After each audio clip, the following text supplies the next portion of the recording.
Let's begin. We are not here today to discuss a software company. We are here to perform a strategic dissection of a new form of economic superpower. Our subject is Snowflake. Our objective today will transcend a merely technical analysis.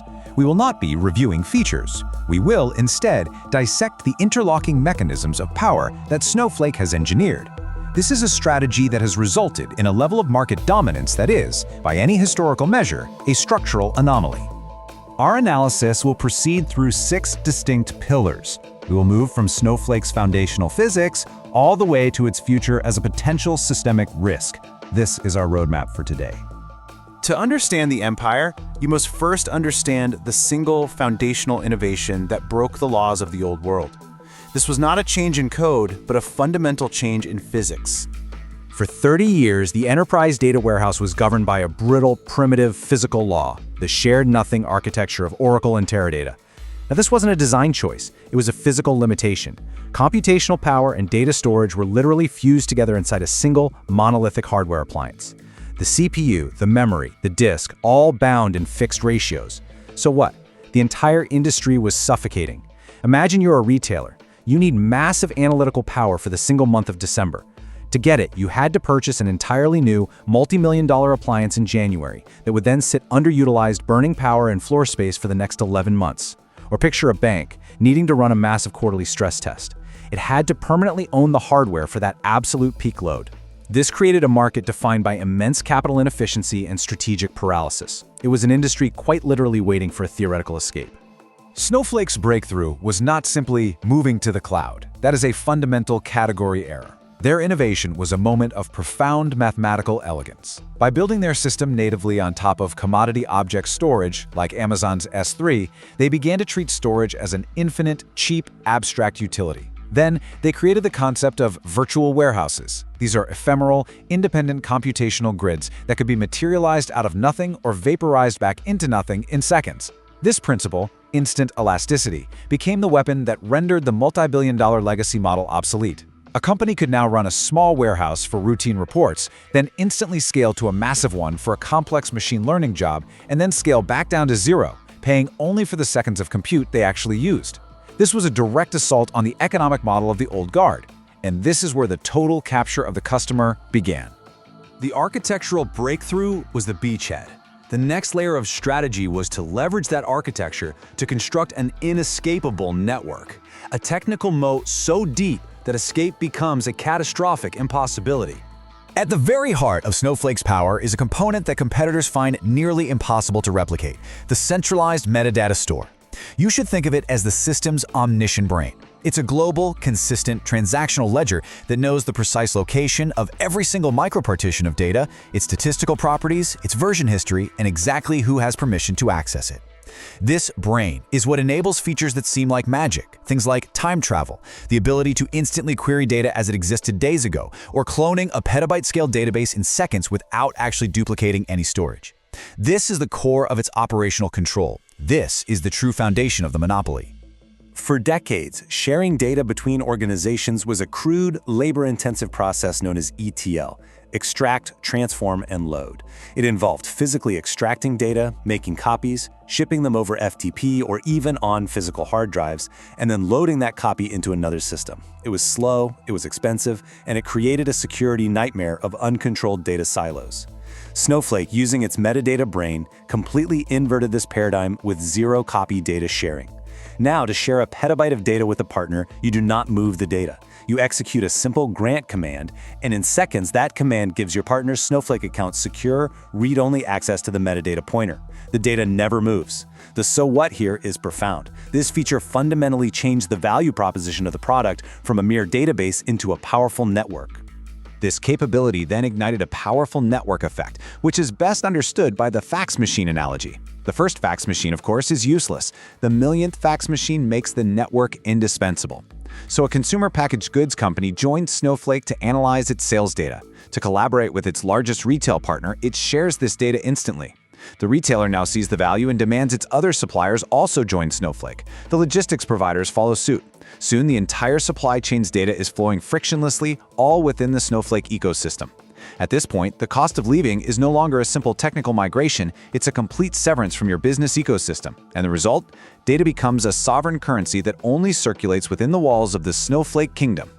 With the technical moat now firmly established, we turn to the financial architecture that was designed to exploit it. This is a model that transformed information into a utility and efficiency into an engine for exponential revenue. 170%. At its peak, this was Snowflake's net retention rate. Now, in the world of enterprise software, a rate of 120% is considered elite. 170% is a statistical anomaly. It signals something far beyond simple customer satisfaction. It signals a structural lock-in, where the customer's own growth and success automatically and exponentially increase their spending. This number isn't just a metric. It is a confession of an incredibly effective trap. The economic engine that drives this anomaly is the Jevons Paradox. This principle states that when technological progress increases the efficiency with which a resource is used, the total consumption of that resource will actually increase, not decrease. By making the cost per query drastically cheaper and faster than legacy systems, Snowflake didn't just lower their customers' bills. No, they changed their customers' behavior. Questions that were once too expensive to even consider asking could now be run 1,000 times. The so what is that Snowflake's core efficiency becomes the primary driver of its own revenue. It creates a virtuous cycle for Snowflake and an inescapable cost trap for the enterprise. Snowflake rejected the traditional SaaS subscription model for a utility-based consumption model. And this is psychologically brilliant. Customers buy prepaid credits, much like chips at a casino. This transforms the perception of spending from a fixed operational cost to a variable one. Yet, unlike a discretionary subscription, a company's data warehouse cannot be turned off. Doing so would render the entire organization blind. So a retailer hitting peak season sees its analytics queries and thus its Snowflake bill explode. A biotech firm processing genomic data has unpredictable, massive compute needs that drive costs skyward. A financial institution running risk models finds that market volatility, which requires more simulations, translates directly into a higher Snowflake bill. Their core business activity is inextricably linked to consumption. They become trapped by their own success. We will now escalate our analysis from the corporate to the geopolitical. Here, we'll see how Snowflake positioned itself not as a participant in the cloud wars, but as the indispensable, neutral territory upon which those wars are fought. The modern enterprise exists on a battlefield dominated by three superpowers: Amazon, Microsoft, and Google. For a Global 2000 CEO, the single greatest strategic fear is cloud lock-in, a decade-long, multi-billion-dollar marriage to a single provider. Snowflake positioned itself as the digital Switzerland, a strategic buffer. By being cloud agnostic, they sell what is, in essence, divorce insurance. A company can build its entire data estate on Snowflake running on AWS today, with the strategic option to migrate compute to Azure or GCP in the future. As you can see, they become the indispensable buffer. This neutrality is their most potent geopolitical weapon. The primary lock-in tactic used by the cloud giants is the egress fee. You should think of it as an exorbitant exit tax for moving your own data out of their ecosystem. Snowflake brilliantly neutralizes this. Because Snowflake operates as a layer on top of the clouds, data can be replicated across regions and even across cloud providers within the Snowflake ecosystem, completely bypassing these fees. In effect, Snowflake taxes the raw infrastructure of AWS, Azure, and Google and sells a higher value intelligence layer back to the market. This creates a fascinating power dynamic. The hyperscalers cannot kill Snowflake because Snowflake is one of their single largest drivers of cloud storage and compute consumption. They are a parasite that has become a vital organ to its host.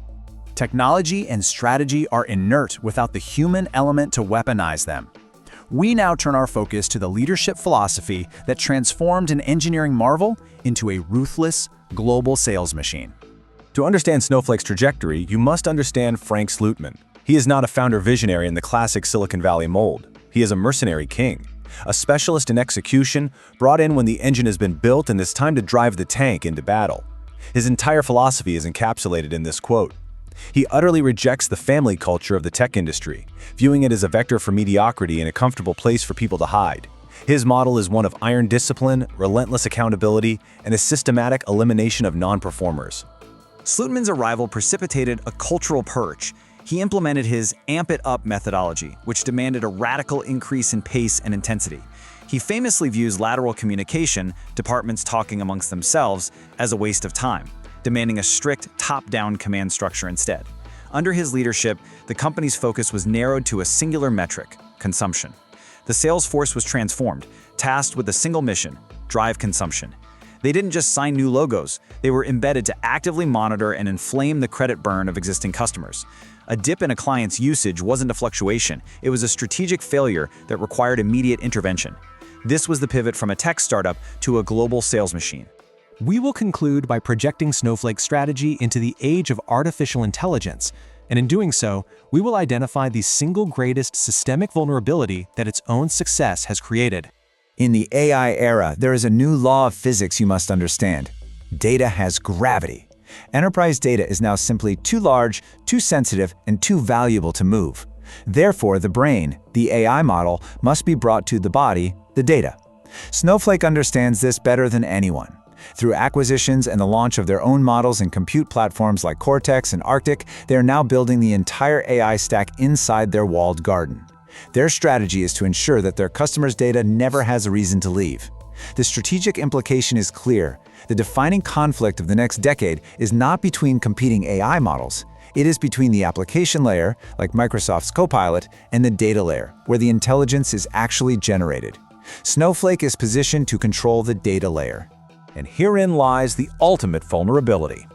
The very features that made Snowflake so dominant, its speed and frictionless sharing, create a new and sophisticated systemic risk.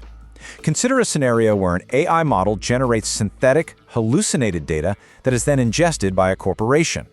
Through zero-copy sharing, this counterfeit information is shared instantly and seamlessly across the Snowflake marketplace to hundreds of partners.